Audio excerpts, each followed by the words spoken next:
আসসালামু আলাইকুম প্রিয় ভাইরা, আপনারা দেখতে পাচ্ছেন আমার বন্ধুরা কিন্তু কয়লার লোভ সামলাতে পারলো না, নদীতে আইসাই কিন্তু কয়লা তোলা শুরু করে দিয়েছে।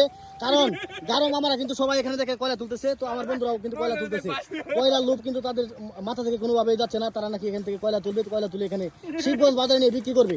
তো ভাইরা আপনারা বলে যাবেন কয়লা তোলা কি আসলে আমাদের জন্য যৌক্তিক নাকি মানে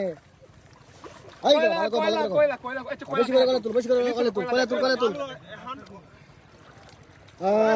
মজা পেলাম দেখো দাদা। হ্যাঁ বলো।